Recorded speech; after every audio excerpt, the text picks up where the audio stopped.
Mistake number 2, inaccurate ARVs. What is an ARV? Most of you know what that means, after repaired value. That's what a property is worth in its beautiful fixed up condition, new cabinets, new appliances, ready to go retail, listed with a real estate broker on the multiple listing for an owner occupied buyer to buy. Okay? And the question is, what is that ARV? And so many investors can't come up with an accurate valuation.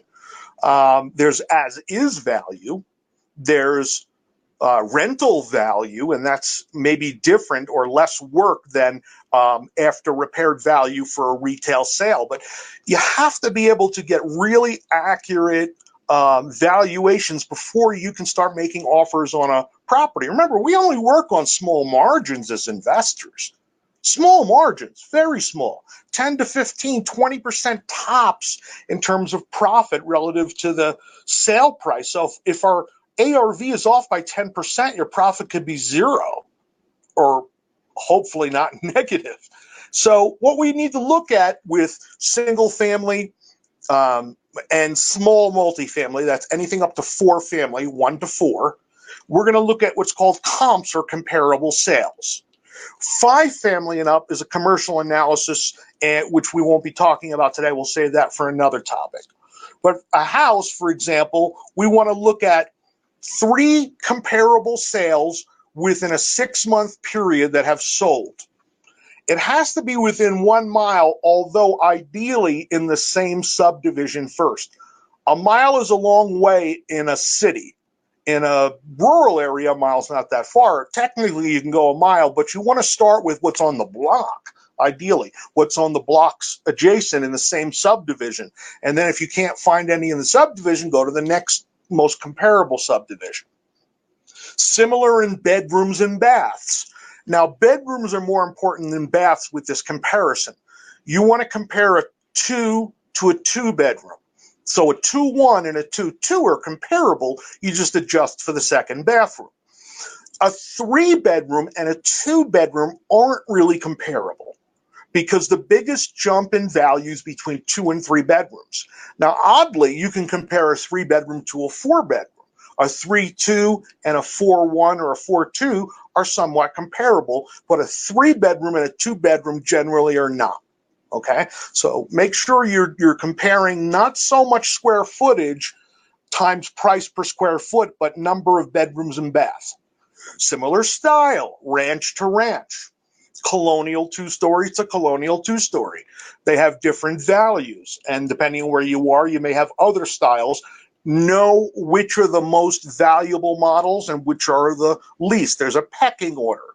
For example, in my market, we have 2-story, which is called a colonial, bedrooms upstairs.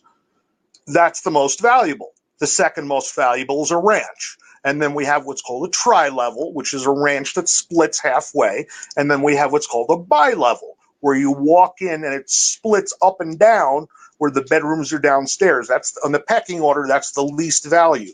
You can't compare a colonial with a bi-level. They're not the same animal.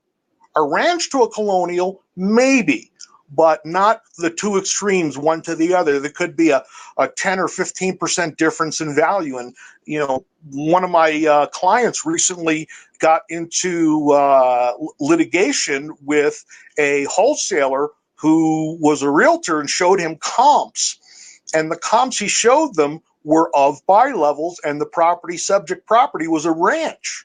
He didn't realize till after he put his non-refundable earnest money up that their comps weren't really comparable at all.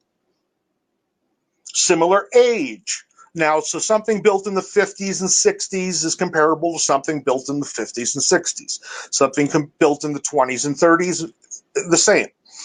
If a house has been updated, then you can compare a completely renovated house that was renovated 2 years ago with essentially a brand new house. Similar in size. Now, size is square feet.